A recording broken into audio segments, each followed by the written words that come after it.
I just watch it and I just think I'm a random person. I'm like, who's this guy? You know what I mean? Yeah. You know, you might post 5 videos, they might do shit. The 6th one might be viral. You can't let the numbers get to your head. I think it's all about making stuff you're happy about as well. I think there's definitely moments where you're like, this one's gonna pop. But I think it's about the time. It's about the thing is just keep moving and like you post that one, next one, and not really think about it too much. So welcome to the podcast, mate. Cool, bro. Yeah. Good to be here. Glad to have you on. And I actually want to ask one quick question before, as we get into this, before I take you back to where this started. Is I watched a bunch of your videos, and then I watched you on Zach's at the Martin Show. Gotcha. Yeah. And then I talk to you now. Okay. And you've got 2 voices. 2 voices. Okay. Yeah. You've got your content voice. And are you saying for my like voiceovers or something? Yeah. Oh, funny. But even like your talk to camera voice. Yeah. Is that an intentional thing? Do you know what? I feel like sometimes I'm like, I'm going to be chill. I'm just going to talk like I'm talking to someone. And then it just always sounds different. You know what I mean? Yeah. And I feel like that's the thing I want to do. I want to sound less presenty. Yeah. Because like when it sounds presenty, sometimes it's like, you know, it's like a hard sell kind of thing. Yeah. But do you know what I thought it was? Yeah, that's interesting. Yeah. I thought it was you selling more to an American audience or something. Oh, really? It sounds like your voice is far more neutral in accent. Yeah, right. And actually, I thought it might have been intentional. It's obviously not, and I just called you out for it. But I was wondering. I was like, is this guy quite clever in that he's got a larger American audience or global audience? You got a far more neutral accent, I think, on some of your content. Okay, gotcha. And you know, when I talk to you now, it's like a Kiwi accent.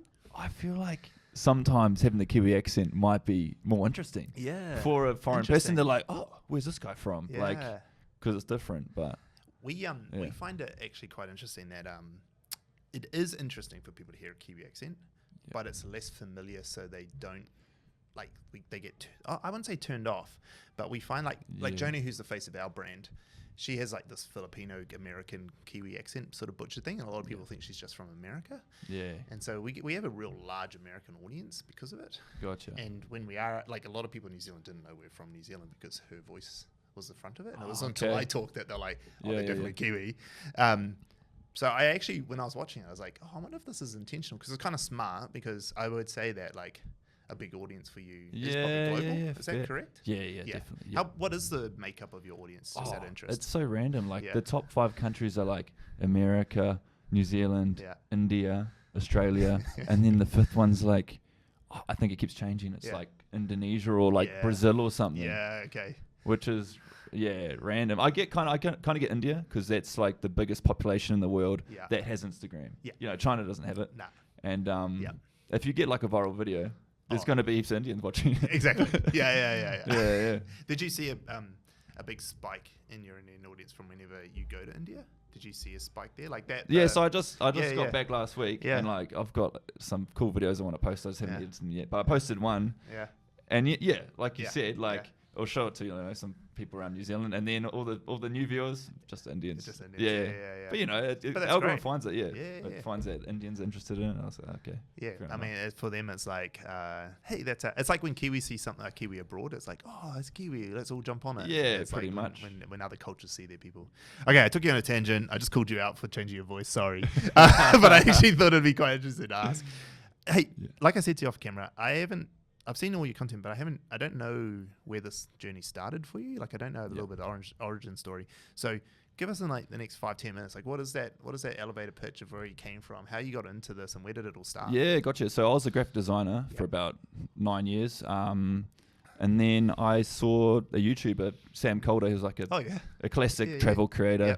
I saw his stuff like back in 2017. I saw like this vlog he was making, and like, back then I was kind of just watching like Casey Neistat reviewing stuff, and then I was like, oh, who's this guy making a travel video, whatever. You know, it came up on recommend. I was like, oh yeah, whatever. And then like he had a few like real cinematic cuts and stuff, and I was like, shit, okay, you can actually make some kind of cool looking videos these days. So that like sparked my interest in it, and then I was like, fuck, I want to do this. This dude's like literally just traveling around making cool content. So that's all started there, and you know, on the weekend I'll just be like filming like, I don't know, like off to Piha and just film like some slow mo walking around, or you know what I mean, like the early days. So and back then it wasn't oversaturated. You know, there wasn't many people making video content because phones took shit videos. So you had to have like a decent mirrorless camera. So that's where it started, and then I kind of just hustled away on the weekend making I don't really like look to get paid from it. I was just like, fuck, I just want to make something cool. Yeah, just make cool stuff. Yeah, so that's how what old were you at the time? I was in my late 20s back then. Okay. And then that's 2017, 2018. Did you say? Yeah, yeah. And then, so that was even like before Reels days. Like it was still like just Instagram video. Yeah. And then, at which point did the switch change where, you started to get some of the virality that you get now from your video? Like, at which point did that start to happen? Was that on Instagram first, or did you do TikTok first, or like how did that play out? I don't really use TikTok that much, like I built a bit of a following. Yeah, I got maybe like 45,000 on Yep. Instagram, and then Reels came, and I was like, shit, this is like a way to get discovered. Because back then, before that, it's like, I hope I get on one of these share pages. These big pages that share your content, because then like heaps of other people see it. And now I just hate those accounts because like they just like getting your views off your account. Yeah. But like it got to a point where like I saw Reels how it was working, and like everyone's using like trending audio and they're all copying each other, and I was like, this isn't original. Why are people doing this? And then I was just like, what? I'll try it. I'll try like use this trending audio with this kind of how they've placed these clips together, and I was just like, oh boom, like 1.4 mil on that, and I was just like, oh okay. And I started thinking, okay, what's going to make them interested in like. And then their next one got like 12 mil. I got the most followers off that one. What was that jump like in followers? Like 12 million view video. Was that when Reels first started? Like 20. This was 2022. This is the end of it. So Reels was around for like a year or so. There was 60K off one video, and then then another one had like a few 20K, and I was just like, me. But like it's always changing, and it's like if I post that video now, I'll probably get like no views. It's because everyone's seen that kind of style or something, Have you tried posting it again? That one, I actually did it on trial Reels. I was like, this was actually a couple months ago. I was like, I'll give it a crack. Yeah, how did it go? I posted it like 3 different sounds to see what happened. It didn't really do much. It's got like 7,000 views or something. I was just like, oh well, So that's interesting. Our first video on our TikTok account that went viral was this cat, we call it the cat video. It was just like this trend that happened at the time, and it hit like 12 million and got us like our first 30,000 or something followers that we had. And we reposted it not long ago, and thinking it's a pretty shitty old video, but it ended up doing like 9 mil. Oh, true. It did well again. It got no followers. No, this was on Instagram as well. So we went from TikTok to Instagram. We got 9 mil on trials. Yeah. And like, and it just like blew up. We just didn't take it off trials, and it just kept sending it out. So did you leave it on trials and it got to 9 mil? Yeah. Okay, that's interesting to hear, because I thought like trials might cap it at a certain point or something. We like are actually almost scared to take it off trials. Yeah, right. Like we like it starts going, and we're like, just leave it. Like it's working. Just like don't touch it. One of our things is now that we've got like 330K followers on Instagram is that we need we want a big portion of new viewers on the video before we release it to the main feed. Gotcha. Because it's going to go straight to our audience. Yeah. And our audience doesn't always look the same as these other audience that Charles has found. Yeah. And so we want to make sure that if they decide not to watch it for whatever reason, it doesn't ruin the percentages. Yeah. Okay. Because like Instagram's found this new audience. It's like 100,000 people all love this video. Yeah. But then you dump it into our 330,000, and like most of them go, oh yeah, it's another video from 2 years ago, whatever. Yeah, gotcha. Because they're used to us all the time. Yeah, gotcha. That might ruin its reach, and we've seen some evidence that happens. So we just it's hard case, because your own followers don't want to watch it. Because they see so much of us, right? This new audience is brand new; they don't know who we are. Yeah, fair. So no, we love trials. So it's an interesting thing. You've inspired me to use trials more. Thanks. Yeah, we use it every day. Every video you see go live, there's three versions on trials. Oh, okay. Every day. Well, how long would you let it simmer in there before Those ones are just a day. Just one day. Daily content, but when it's something that's like a thing we're trying to do, because we've got the daily series that happens, and we've got a bunch of other types of videos. So you post 3 different versions of the daily and series. you're like, well, this one got more. Okay, yeah. Exactly. And we just give it a whole 24-hour period to kick in. Nice. And you'll see, it's quite clear which one takes off compared to the others. And so we'll release it. But then other videos that we're testing stuff, we'll just leave them because they don't need to go onto the profile. Yeah, gotcha. They're finding views. We're getting followers because of it. People are still sharing it, doing all the same things. Just our own followers don't get to see it until maybe the cat video. I think a month later we released it again on Instagram because Instagram hadn't seen that video. Oh, okay. Because we'd done it on TikTok years and years ago. Yeah, gotcha. So then we released it and it had another little kick. Oh, nice. But yeah, Charles is interesting. Anyway, we got off track. We'll get into Charles. Yeah. So you got to this point. You started growing followers. When did you start to realize you can make some money out of this? Oh, you know what? I was getting like, since kind of early, I was getting a few like little brand deals and that. Cool. But it wasn't until I went to Europe, my mate, and he just signed up with like an agency to represent him. And he's like, bro, get an agent. Yeah. It's so much better.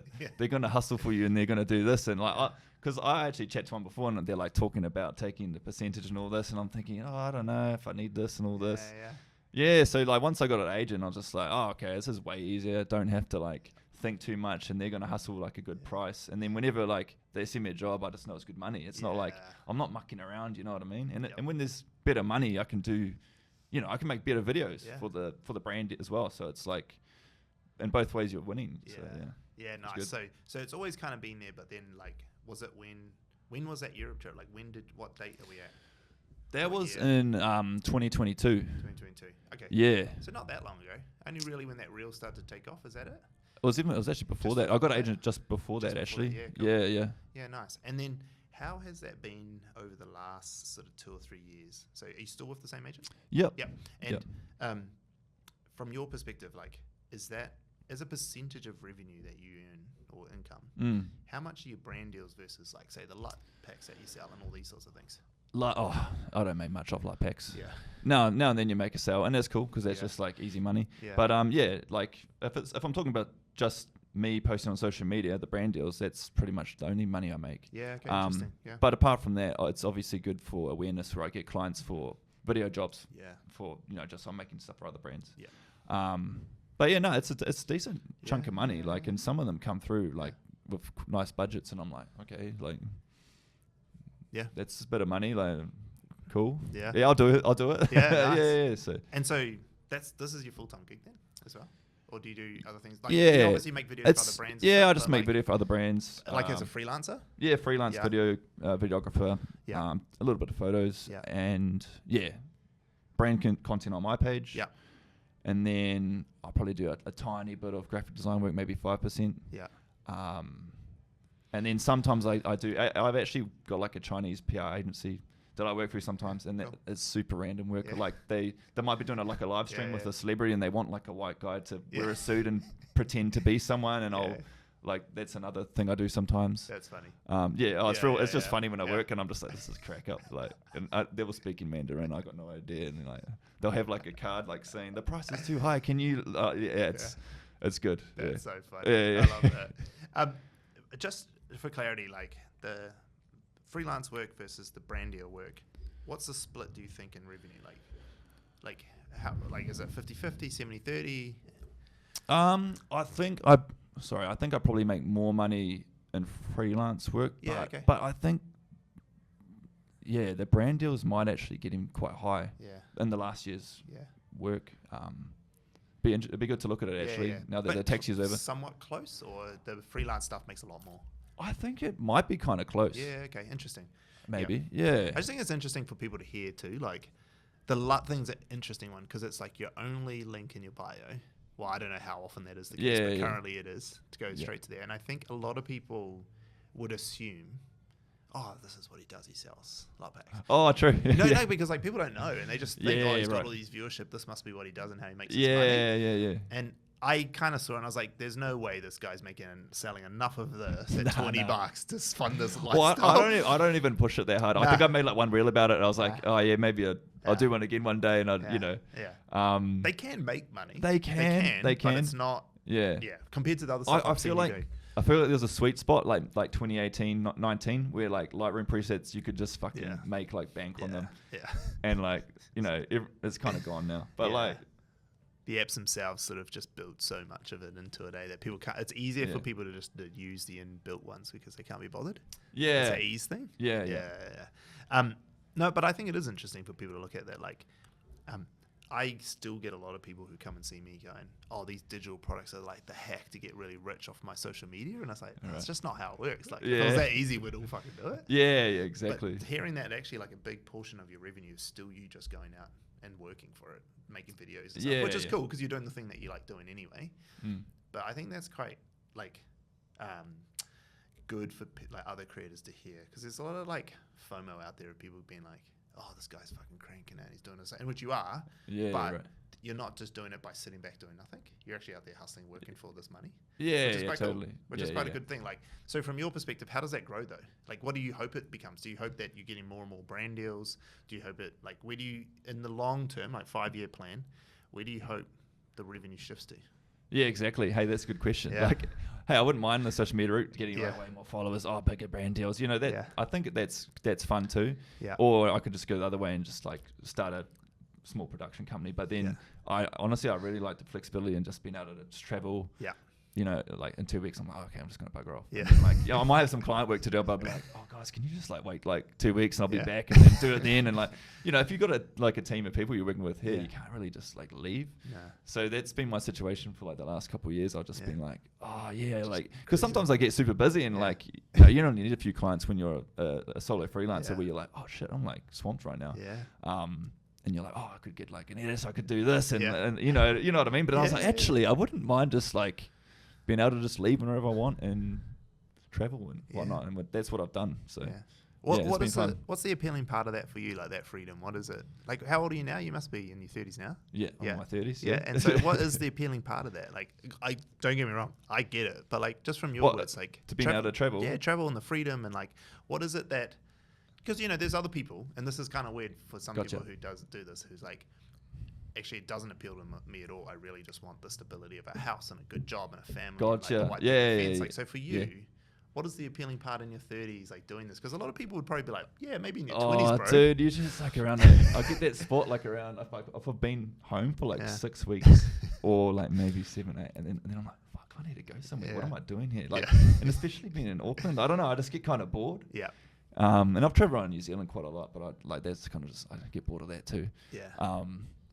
Yeah, that's sort of, I don't know, I think it's just about stimulating my mind in a way and just seeing new stuff all the time. Yeah.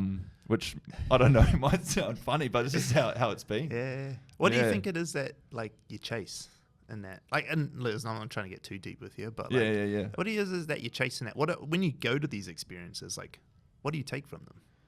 I think it's just about experiencing life in different parts of the world. Like, it's also different, and like when you find something, I don't know, just a different area, it's just interesting. You're just like, holy shit, look at that. Like, and it's fun, and it goes hand in hand with like content creation too. Like, you're like, oh, okay, I can make a cool video over here. Like, it's just kind of just fun, you know what I mean? Yeah. Just lots of good life experience that you enjoy. Yeah, I think so. Yeah. How long do you see it lasting for you? Like, is this something that you just like, is there ever a point where you're satisfied of the travel and stuff? And the answer can be no, but like, it's an interesting question to ponder. Yeah. Like me and my mate used to stay on the phone and we're like, oh, where should we go to? Like, because we're going to Europe in June. We're like, oh, let's just go somewhere else. And like, we'll look at the map and we'll just like, you start to actually get kind of picky. You're like, oh, nah, not there. Yeah. Oh, yeah, nah. Oh, that just looks like Italy. It's kind of like a budget version. We won't go to that one. Oh, well, you know, so it's like, I feel like it kind of is sometimes like you kind of getting a bit over it. Yeah.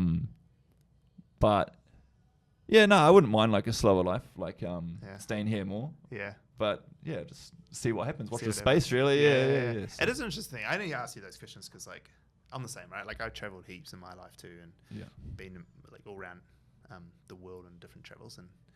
And my partner and I, my wife and I, like we're always pretty itchy to like go off and travel and whatnot. And actually, my wife is like super excited because we're going to Dubai on Thursday for a bit for my brother's wedding. Cool.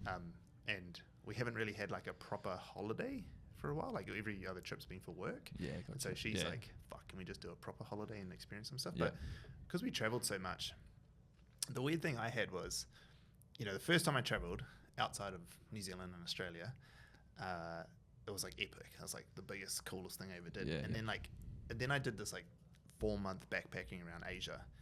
And like, it was awesome to start with. And as like time went on, it was kind of like, oh, yep, another place. And every place got less exciting. Yeah, does that happen to you? Yeah, absolutely. Yeah, that's what happens if you do a big trip. Yeah. Like I learned that. I did like a real big, like, well, it wasn't real, but I don't know, maybe it was like 3 months. But like, I'm like, oh, cool, another church or another, that mountain's cool. You know, you just know if you went to that spot at the start of your trip, you'd be like, that's sick, like taking heaps of photos and stuff. But like by the end of it, I'm just like over it. And like you said, if you're living out of that same backpack for like 2-3 months, you've got the same clothes, you've got this and that, and then you're having to always repack it every few days to move, and it's just like, I just want to go home for like 2 weeks and then come back again or something, you know. So that's how you travel now. Like it's like definitely. Short trips and come back Definitely. That's what I like last year. Like that's what I did. I was just like, 1 to 3 week trips, come back. Yeah. And then maybe come back again. But last year I went to like 13 countries. Yeah. I think I was away for like over 3 months or something. Yep. But it was all just random. Like some of them I planned, some of them were fun with my friends, some of them were jobs, and I was just like, oh, what the heck? Just out of it. But it's just it keeps your mind occupied, I guess. You're just always like, doing something new. Yeah, always doing something. Yeah. And okay, so you're not sure when this travel life is going to finish, but maybe one day it might, but maybe also not.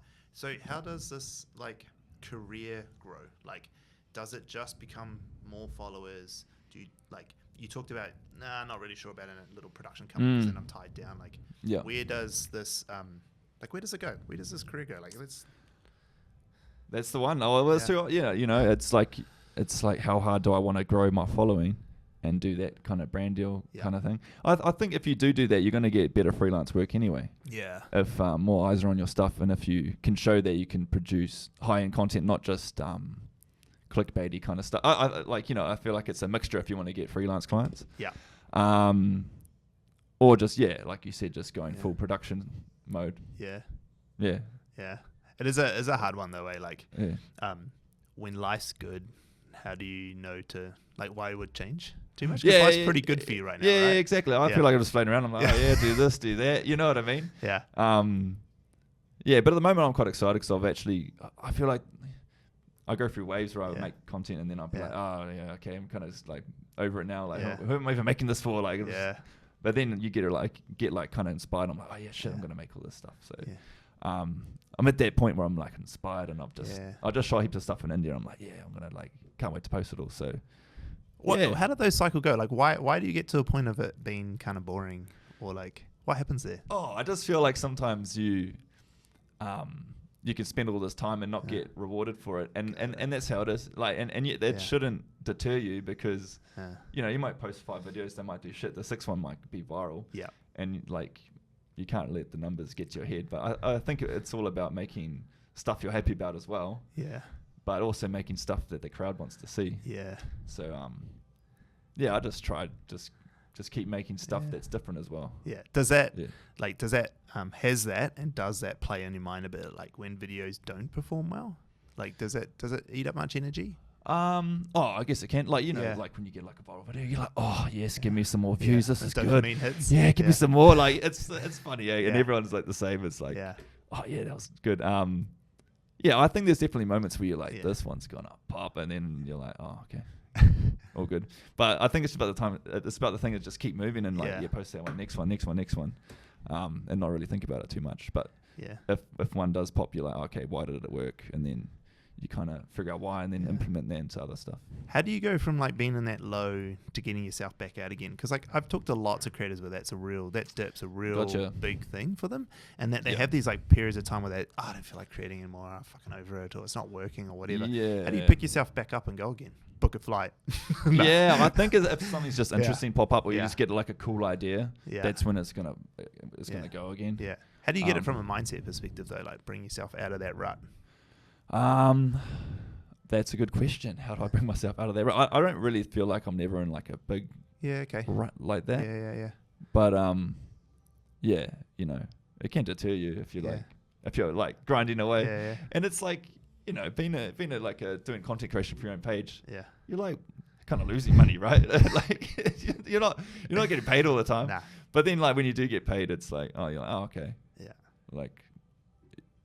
It makes it worth all the videos you make for no money because that's keeping your audience there. Yeah.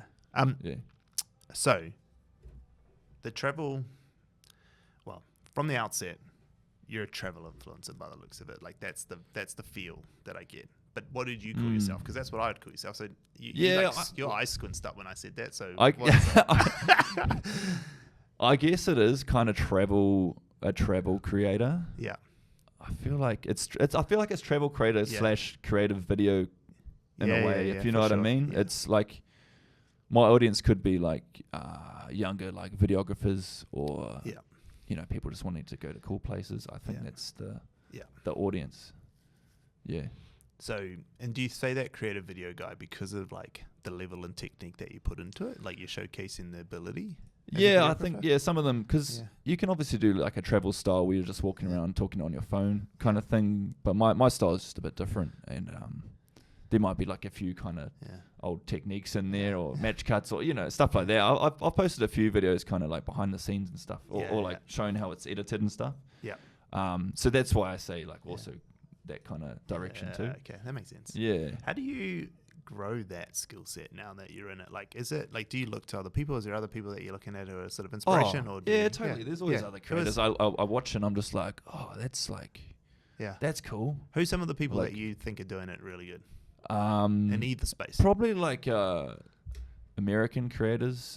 There's a guy in New York called Carl Shakur. He makes real like adventure storytelling kind of stuff. I really like that kind of style. There's a guy in LA, Adrian Purr. He does like real cool tutorial style stuff. Cool.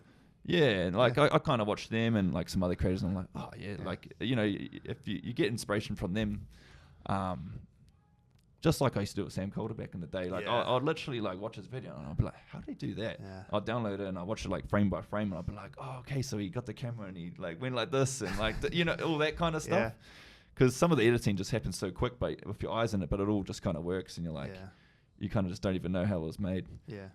So that's what I kind of do. I just kind of obsess over stuff that I like and spark my interest, and I'm like figure out how it's done, and then kind of just mold it all together and make my own kind of thing. So test it, play around with it. Yeah, pretty much. Yeah. How do you like you talked about continuing to grow the followers and whatnot? What does that look like? Like, are you just doing more of the same? Like, how do you see your followers growing and continue to push that? Yeah, right. Well, I think it's about these days just being different because like it's it's kind of hard to stand out and like people's attention spans are so shit and like to be fair, like how many new people do I follow every week? Probably not many, right? And like I think it's just about telling an interesting story or doing something different that's going to make them follow you, right? Because like even if you like someone posted like a funny reel or something, it might get like 4 million views, but like the ratio of followers to it is probably like nothing, like because they just watch it, laugh, and then they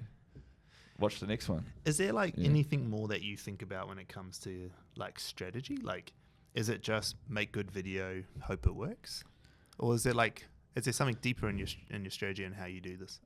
Are you talking about getting like just growth, the hooks, general. or actually just growth in general? So the ratio of trying to get followers, the engagement levels, your ability to like find new audiences. Yeah, for me, it's all about. I just always think about the subject. I'm like, okay, who's this going to appeal to? Yeah. And then I think, would I watch this if I was a random person? Yeah. That's the first thing I think whenever because I don't make a video thinking, oh, my followers are like this. Yeah. I think, will a random person even give a fuck and watch it? That's good. So that's the first thing I think about, and then it's about trying to. I just think about where are they going to drop off? Are they going to watch the whole video or What is that test for you? Like, so if you're saying, would a random person like to watch this? Like, what's that test for you? How do you figure that out? Literally, I just watch it and I just think I'm a random person. I'm like, who's this guy? You know what I mean? Yeah. That's what I do. Yeah. And what are some of the things that like you might pull out and be like, oh yeah, someone random would care about that? Yeah, that's a hard thing to do. Yeah. Well, I just think it has to have a cool subject. Yeah. Obviously, the hook has to be real good. Yeah. I think good subject, hook, and then I don't know. Does it have like a payoff at the end? Why are they going to watch it the whole time? Or or is it visually interesting? Yeah. Is it inspiring them? Is it, Yeah, it's interesting. Yeah, it's an interesting conversation to have with people because, like, I think you're absolutely right. Like, you have to make the best videos are the ones that appeal to the masses, right? Yeah. Obviously, like any random person, not just someone interested in travel or videography, but actually someone just interested in life in general. Yeah. But I always find it real interesting when I talk to creators as well, especially like how do they think about growth? And often it's like, oh, I'm just going to worry about the viral video.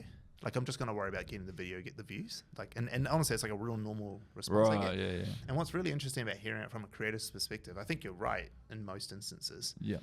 But like brands don't think of that. Right. And like, I find it real interesting. Like, there's two parts. There's probably three parts of social media, right? There's the creators who make all the content people want to watch. There's the brands trying to sell on it, and then there's all the people consuming. And what's real interesting is like we talk to a lot of brands who are like, yeah, but like views are good and all, but like, what's it going to do? Yeah, like, how's it going to grow? Yeah, like, where's our sales going to come from? Where's our followership going to come from? And then you talk to creators, and they're just like, yeah, like I just got to make something that people want to watch, and it's going to go viral, and it's going to do the thing it's going to do, and hope for the best kind of thing. Yeah. And I don't necessarily think either are wrong. Yeah, I kind of think like creators are the purest in it, that they understand what audiences want, they're going to show it to them. Yeah. And because they grow, opportunities come their way. Yeah. But then there's the brands who are like, well, cool, but we make the money. Yeah, so, right. So you're going to get 20 million views, but where's the conversion? Yeah, gotcha. And I think there's like this nice, healthy tension.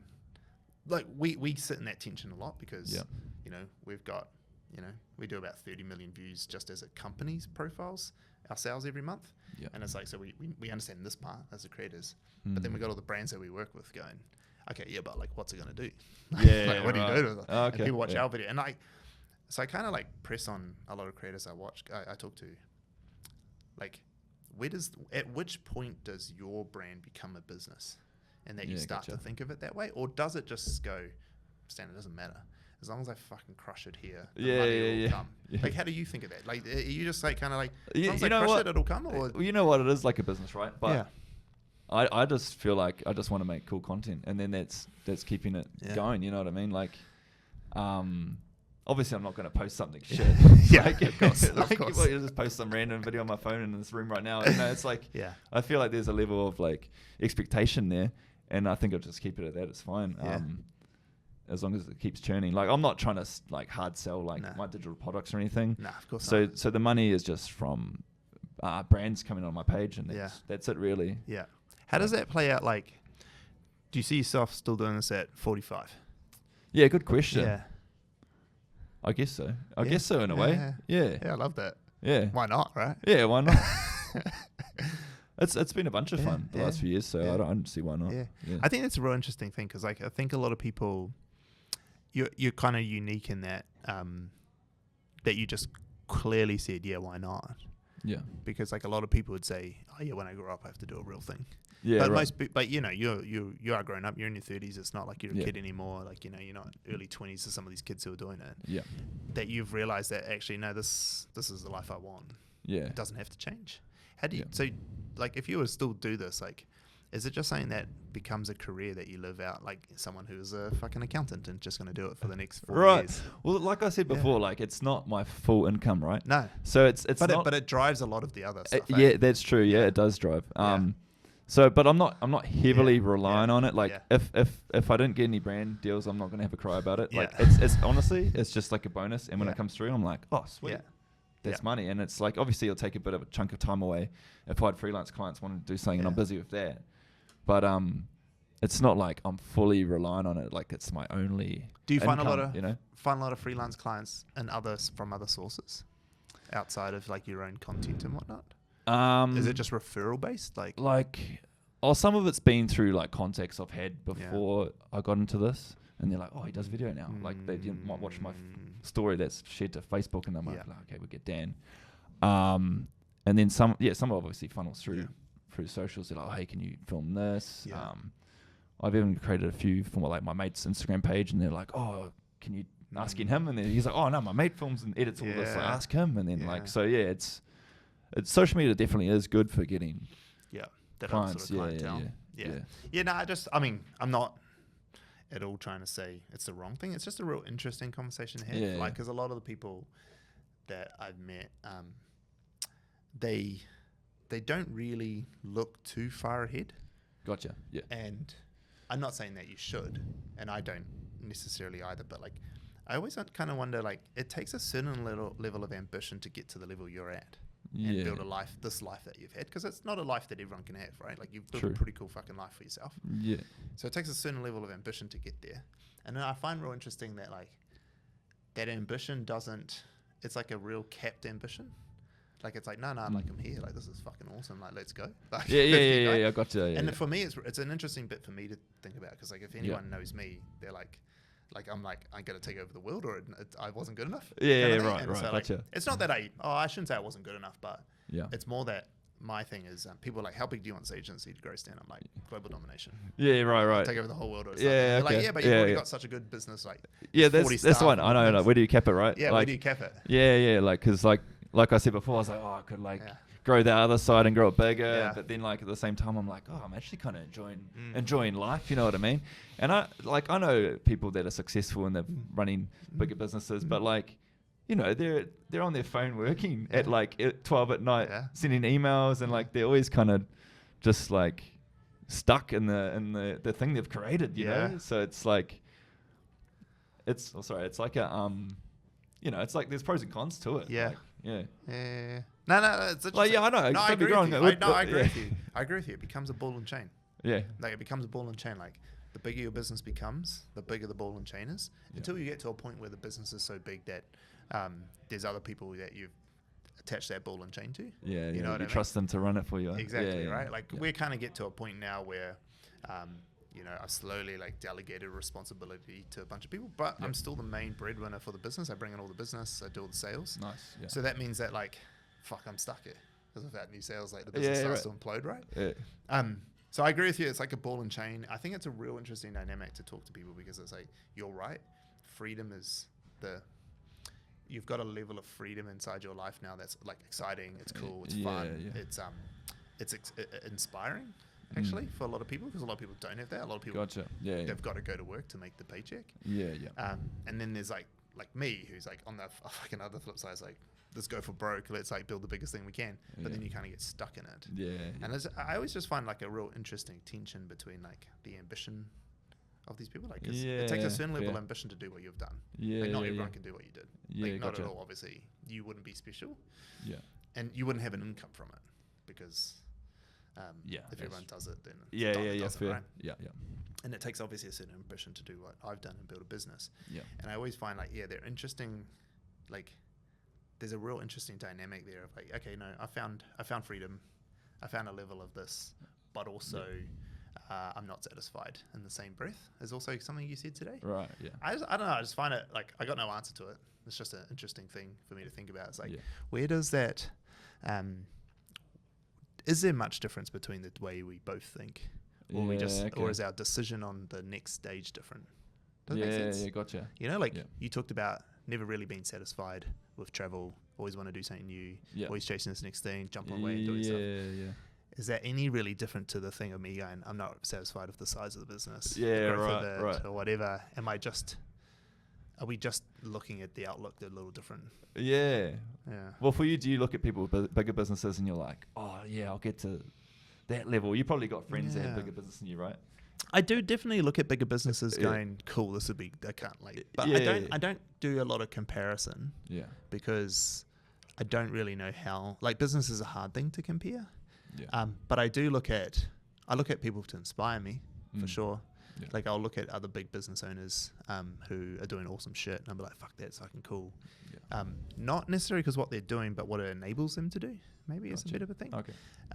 But yeah, definitely. Of course, you can't help but look at what the rest of the world's doing. Yeah. And all our friends, and that's it. And you kind of seen our growth compared to other people, and some people you're growing faster than them, some you're not. Yeah. But yeah, it doesn't ever satisfy my need for more. Yeah. Yeah, so I think that's just human nature, Yeah. You get to a certain point, you're like, okay, what's next? Yeah.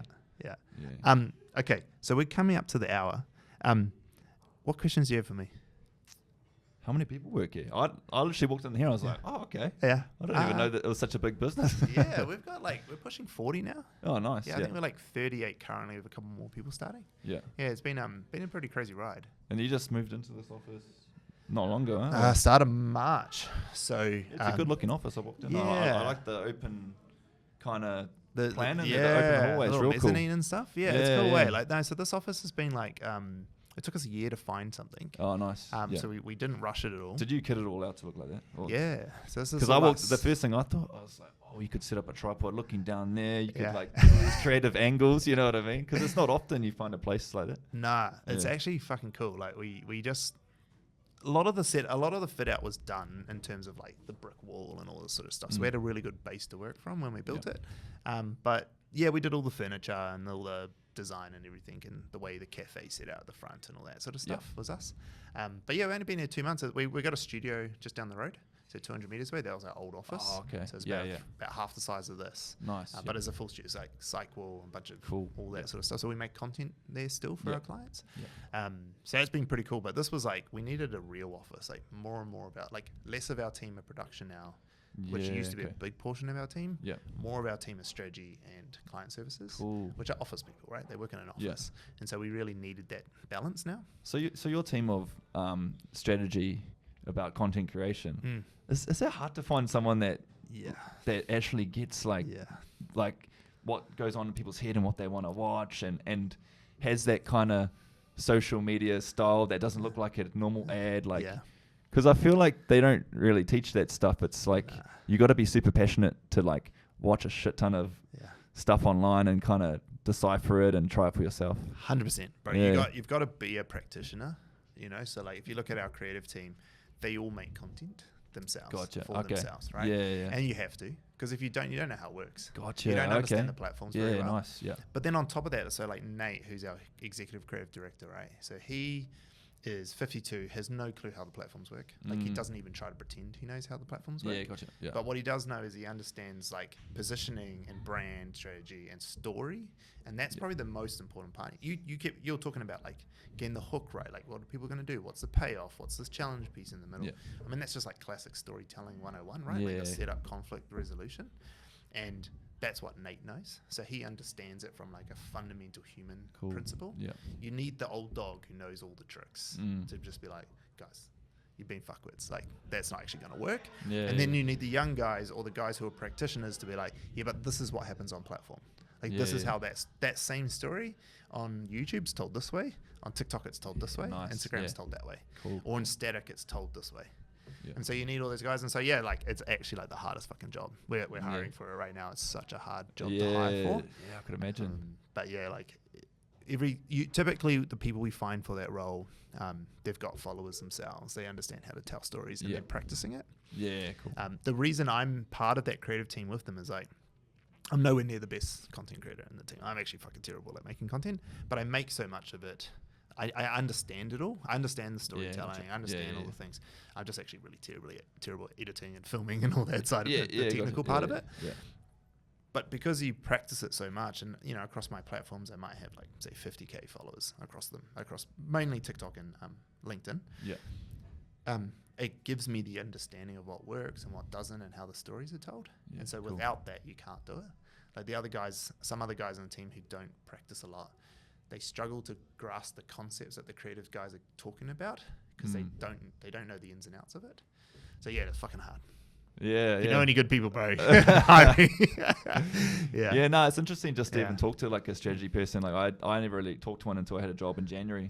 And I was on a Zoom call, and it was cool just to bounce ideas about this project, and because normally it's just me. You know what I mean? So it's very valuable. Something I'd say to you, like just hearing your conversation today as a takeaway, is like, what is the goals?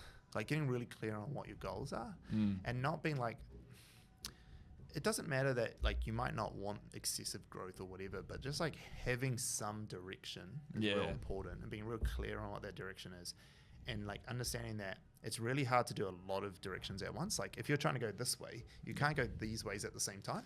You know what I mean? And so like picking out one, but you can go this way for a while and then go that way and then turn this way for a bit. You can do that, and you'll still end up further than you did. And so we would kind of go like, okay, is this a season for growth of followers right now? Is that what we're trying to do? So then we design content strategies for follower growth.